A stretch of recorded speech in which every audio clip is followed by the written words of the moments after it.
Salam dan selamat bertemu sekali lagi dengan saya, Pastor Gideon lah akan bersama-sama dengan Anda semua terus belajar firman Tuhan. Pada hari ini kita belajar dari Yohanes 14 ayat 1 sampai 7. Yohanes 14 ayat 1 sampai 7. Mari kita berdoa. Tuhan Yesus, kami rindu dan senantiasa rindu belajar firman-Mu. Biarlah dengan perantaraan kuasa Roh Kudus-Mu Tuhan, kami dimampukan untuk memahami firman-Mu dan mampu melakukan firman-Mu dalam kehidupan kami. Dan pakai kami semua untuk menyaksikan kebenaran firman-Mu melalui kehidupan kami. Terima kasih. Dalam nama Tuhan Yesus Kristus kami mohon semuanya ini. Amin. Mari kita baca dan belajar Yohanes 14 ayat 1 sampai 7. Firman Tuhan berkata demikian, "Janganlah gelisah hatimu, percayalah kepada Allah, percayalah juga kepadaku. Di rumah Bapa-Ku banyak tempat tinggal. Jika tidak demikian, tentu aku mengatakannya kepadamu. Sebab aku pergi ke situ untuk menyediakan tempat bagimu. Dan apabila aku telah pergi ke situ dan telah menyediakan tempat bagimu, aku akan datang kembali dan membawa kamu ke tempatku, supaya di tempat di mana aku berada, kamu pun berada. 4. Dan kemana aku pergi, kamu tahu jalan ke situ. 5. Kata Thomas kepadanya, Tuhan, kami tidak tahu kemana engkau pergi. Jadi bagaimana kami tahu jalan ke situ? Ayat 6. Kata Yesus kepadanya, Akulah jalan dan kebenaran dan hidup. Tidak ada seorang pun yang datang kepada Bapa kalau tidak melalui aku. 7. Sekiranya kamu mengenal aku, pasti kamu juga mengenal Bapa-Ku. Sekarang ini kamu mengenal Dia dan kamu telah melihat Dia. Ini adalah perkataan ataupun kalimat daripada Tuhan Yesus kepada murid-muridnya. Dan firman ini juga ditujukan kepada kita, karena Tuhan Yesus adalah Tuhan dan Juru Selamat kita. Kita harus mengerti apa yang pernah dikatakan oleh Yesus, apa yang pernah difirmankan oleh Tuhan. Karena setiap kalimat, setiap perkataan yang pernah diucapkan oleh Tuhan Yesus penuh dengan janji, ada kuasa, ada makna untuk kita hari ini bahkan sampai selama-lamanya. Oleh itu kita harus paham, sungguh-sungguh memahami kalimat ataupun perkataan Tuhan Yesus. Dan apabila kita sudah memahami, kita harus percaya apa yang pernah Dia ucapkan. Kita harus kenal, percaya, dan lakukan dalam kehidupan kita, supaya kita setia kepada Dia yang telah berfirman. Jadi tema kita pada hari ini adalah percayalah kepada Tuhan Yesus Kristus. Percayalah kepada Tuhan Yesus Kristus yang telah mengungkapkan ayat 1 sampai 7 tadi itu dalam Yohanes 14. Kita harus percaya, sungguh-sungguh percaya, supaya kuasa firman, kuasa Tuhan itu dialami oleh setiap diri kita yang percaya. Percayalah kepada Tuhan Yesus Kristus. Ada 3 perkara yang perlu kita kenal dan percaya dalam kehidupan kita. Yang pertama, ayat 1 sampai 2, janganlah gelisah hatimu, percayalah kepada Allah, percaya juga kepadaku, kata Tuhan Yesus. Di rumah Bapa-Ku banyak tempat tinggal. Jika tidak demikian, tentu aku mengatakannya kepadamu. Sebab aku pergi ke situ untuk menyediakan tempat bagimu. Ini adalah ungkapan kalimat daripada Tuhan Yesus. Dia mau kita jangan gelisah. Percaya kepada Tuhan Allah, percaya kepada Dia. Karena Dia pergi menyediakan tempat bagi kita. Di mana? Di surga, di kerajaan surga. Yesus menyediakan tempat bagi kita. Ini yang kita harus kenal dan percaya. Karena tema kita pada hari ini adalah percaya kepada Tuhan Yesus Kristus. Jadi bagian yang pertama yang perlu kita percaya dan kenal adalah kita percaya Yesus pergi dan telah menyediakan tempat bagi kita. Yang pertama, jangan gelisah hati kita, tetapi percayalah. Di dalam dunia ini banyak perkara yang menggelisahkan, yang membimbangkan, yang buat kita khawatir. Tetapi apabila kita ingat firman Tuhan, ingat kata-kata Yesus, kita akan dihiburkan. Karena di dalam firman Tuhan ada roh penghiburan, ada kuasa Tuhan, ada kehidupan dalam firman. Oleh itu kita harus ingat kata Yesus, dia katakan, jangan gelisah hatimu, percayalah kepada Tuhan. Jadi apakah selama ini kita terus percaya kepada Tuhan? Apa yang buat kita gelisah? Apa yang buat kita khawatir? Apa yang buat kita bimbang? Harus kita angkatkan kepada Tuhan. Tuhan, ini yang membuatkan saya bimbang, ini buat saya khawatir. Tolong saya supaya saya jangan gelisah, saya jangan bimbang. Kuatkan, teguhkan iman saya. Kita boleh berkata kepada Tuhan melalui doa. Saya sangat percaya Tuhan akan memberi kekuatan yang baru.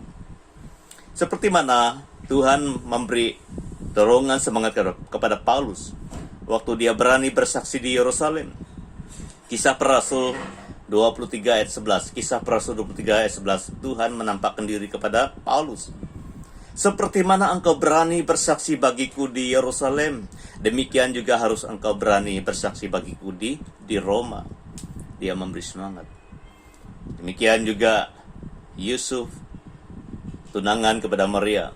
Dia membuat perencanaan, ataupun ada rencana untuk memutuskan pertunangan dengan Maria. Tapi Tuhan dengan perantaraan malaikatnya datang kepada Yusuf. Matius 1 ayat 20. Dia katakan, jangan teruskan rencanamu, karena anak yang di dalam kandungan Maria itu adalah daripada kuasa Roh Kudus.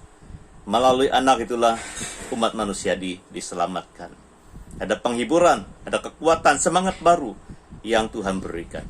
Hari ini juga Tuhan dengan kuasa Roh Kudusnya, firman-Nya menghiburkan kita. Oleh itu kita harus sebati, terus merenung dengan firman Tuhan. Kita harus rajin membaca firman Tuhan, berdoa, minta kuasa Roh Kudus Tuhan menguatkan hati kita, supaya kita tidak gelisah. Karena kehidupan kita di bumi ini banyak yang membuatkan kita gelisah, bimbang, ragu, takut, dan sebagainya. Apalagi waktu pandemik COVID-19 dan sebagainya. Sebagai manusia memang kita gelisah, bimbang, ragu, dan takut. Tetapi apabila kita bersekutu dengan Tuhan, sungguh-sungguh berpaut kepada Tuhan, melalui doa, melalui renungan firman Tuhan, dan kita berserah terus kepada Tuhan, Tuhan akan menghiburkan kita dengan kuasa Roh Kudusnya dan terang firman-Nya. Yang kedua, Yesus katakan menyediakan tempat bagi kita di rumah Bapa. Rumah Bapa itu bukan di bumi ini. Rumah Bapa itu adalah di kerjaan di surga. Kerjaan surga, kerjaan Tuhan Allah. Oleh itu, kita harus percaya apa yang pernah diucapkan oleh Yesus. Dia setia dengan semua perkataannya, semua janjinya. Dia sudah berjanji menyediakan tempat bagi kita di rumah Bapa. Dia adalah Tuhan yang setia. Dia adalah Tuhan yang sempurna. Tidak mungkin lupa akan janjinya. Oleh itu, apa tugas kita hari ini? Kita harus percaya apa yang pernah diungkapkan, diucapkan, difirmankan oleh Tuhan Yesus. Sebagai hambanya, sebagai gerejanya, kita harus percaya Tuhan telah menyediakan. Oleh itu hati kita harus tertuju kepada tempat yang Dia sediakan di kerjaan surga, bukan di bumi ini. Bumi ini adalah tempat sementara. Yang kedua, apa yang kita harus percaya kepada Tuhan Yesus? Yesus akan datang kembali untuk kedua kalinya. 3-4. Dan apabila aku telah pergi ke situ dan telah menyediakan tempat bagimu, aku akan datang kembali dan membawa kamu ke tempatku, supaya di tempat di mana aku berada, kamu pun berada. Ayat 4. Dan di mana aku pergi, kamu tahu jalan ke situ. Destinasi kita orang percaya, dan destinasi umat Tuhan adalah kerjaan surga, bukan bumi ini. Oleh itu kita harus kenal apa yang dirancangkan oleh Tuhan.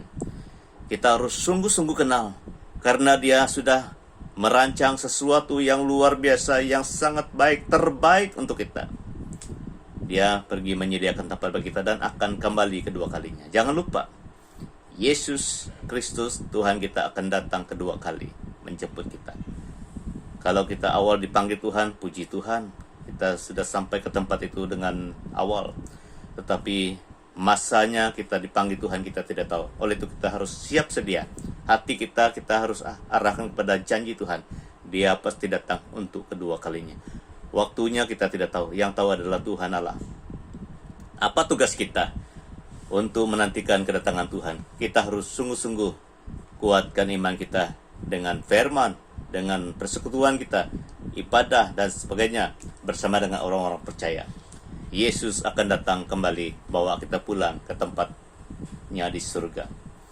Kalau kita melihat peristiwa dia terangkat dalam Kisah Para Rasul 1:9-11, murid-muridnya melihat Yesus terangkat. Kisah Para Rasul 1 ayat 9-11, dan malaikat berkata pada masa itu, dua malaikat berkata kepada murid-muridnya, Yesus sekarang terangkat ke surga. Dia akan datang seperti ini di awan-awanan. Semua mata akan melihat dia pada masa itu. Pada masa dia datang kedua kalinya, siapa yang hidup pada masa itu akan melihat dia. Akan melihat Yesus datang di awan-awanan dari kerajaan surga, datang ke bumi ini menjemput kita. Ini yang kita nanti-nantikan. Karena hidup kita di bumi ini adalah sementara. Kita rindu bertemu dengan Yesus. Yesus pasti datang kedua kalinya. Karena dia katakan, di mana aku berada, di situ kamu berada. Yang bersama dengan kita hari ini adalah kuasa Roh Kudus Tuhan dan terang firman-Nya, dan diiringi oleh malaikat-malaikatnya waktu kita di bumi.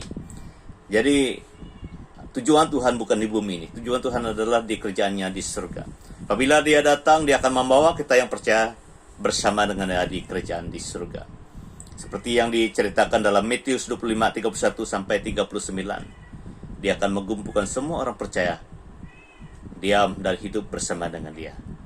Ini sebenarnya tujuan Tuhan. Kita harus percaya. Dia datang kembali membawa kita hidup bersama dengan dia untuk selama-lamanya. Hidup selama-lamanya bersama dengan Tuhan bukan di bumi ini, tetapi di kerajaan surga. Oleh itu, Bapak Ibu Saudara-saudari, kita harus ingat kata Tuhan Yesus. Dia tidak pernah lupa untuk datang kedua kali. Dia pasti datang. Dia pasti datang untuk kedua kalinya. Tapi waktu dan masanya kita tidak tahu. Kita tunggu dengan iman, kita tunggu dengan kepercayaan, keyakinan Yesus pasti datang kedua kalinya. Yang terakhir, kita harus percaya kepada Tuhan Yesus Kristus karena dia adalah jawaban hidup kita. Ayat 6-7. Kata Yesus kepadanya, akulah jalan dan kebenaran dan hidup. Tidak ada seorang pun yang datang kepada Bapa kalau tidak melalui aku, kata Yesus. Ayat 7. Sekiranya kamu mengenal aku, pasti kamu juga mengenal Bapakku. Sekarang ini kamu mengenal dia dan kamu juga melihat dia. Yesus adalah jawaban hidup kita semua. Kenapa? Karena dia adalah jalan dan kebenaran dan hidup. Yang pertama, Yesus adalah jalan. Dalam Matius 1 ayat 21b, engkau akan menamakan dia Yesus, karena dialah yang akan menyelamatkan umatnya dari dosa mereka. Yesus datang supaya kita boleh dimerdekakan dari dosa. Karena dosa sudah menjalar dari Adam dan Hawa. Perbuatan Adam dan Hawa telah melanggar perintah Tuhan sehingga dosa terjadi di muka bumi ini dalam kehidupan manusia. Jadi hanya satu jalan manusia boleh lepas, boleh bebas, merdeka daripada dosa, kuasa dosa dan kejahatan itu adalah melalui Yesus. Karena hanya Yesus satu-satunya jalan. Dan di dalam kehidupan kita penuh dengan beban berat, Yesus juga memberi tawaran, memberi kita dorongan supaya kita datang pada dia karena dia adalah jalan pelepasan.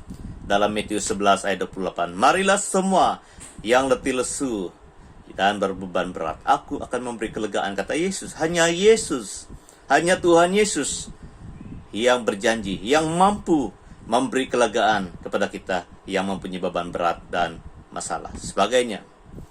Saya tidak tahu apa beban berat masalah saudara, tetapi Tuhan tahu.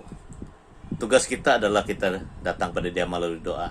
Kita percaya kepada dia dan dia adalah jalan memberi kelepasan, memberi kemenangan, memberi kemerdekaan, memberi yang kita perlukan hari ini. Apatah lagi dalam krisis, banyak krisis keuangan, krisis pernikahan, krisis penyakit dan sebagainya. Yesuslah jalan. Datanglah kepada dia dengan iman dan kasih dan dia akan menolong kita semua.